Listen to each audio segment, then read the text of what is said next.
Hello, this is a sound sample for instrument number 105. This is a baritone ukulele, and the top is Tasmanian Blackwood, figured Tasmanian Blackwood. And the back and sides are a particularly beautiful set of Bubinga. And you can see the sapwood in the center. I followed that down to the endgraft without a break.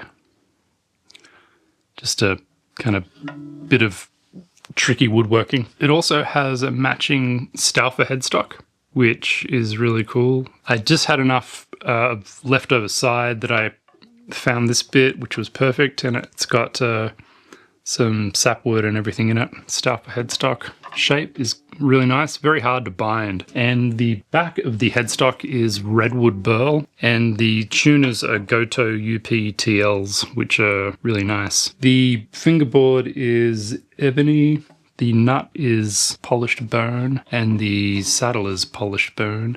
The rosette is matching Bubinga. The cutaway is flush with the neck. The heel cap is ebony. The bindings are ebony. The bridge is royal blackwood, which is a little bit lighter than ebony, but looks the same. I've done something a little different on this, which is a 5mm saddle.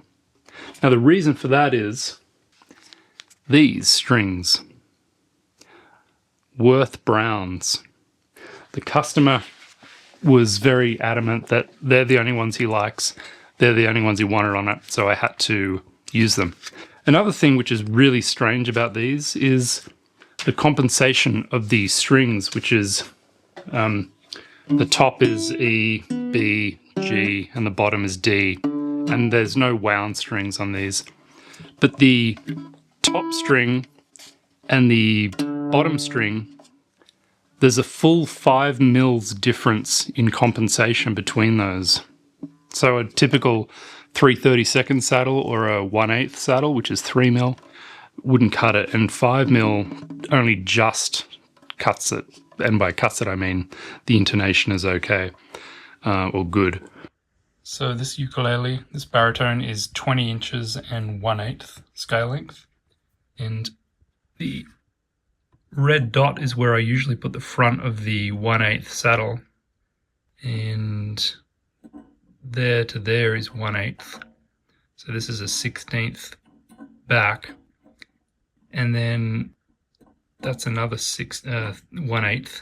And this string, this D string, the break angle is right at the back. So for a 20 and 1/8 inch scale, the break angle of the D string is almost 20.5 inches.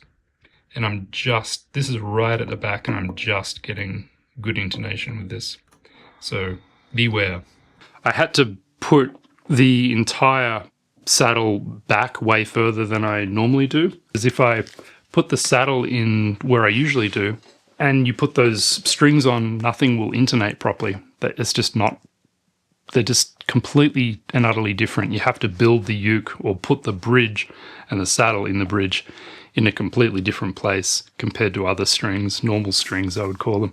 So much so that this is the second bridge that I put on this, because when I put the first bridge on and I was setting it up with my normal strings, the intonation was perfect. And when I put these Worth Browns on, I realized I had to make a new bridge because the intonation just wasn't going to be there. By the way, I put a second label in this which says set up for Worth Brown strings, because if this ever gets sold and somebody puts normal strings on, it's all going to be whack. So I thought I better put a second label in this. So, sound sample.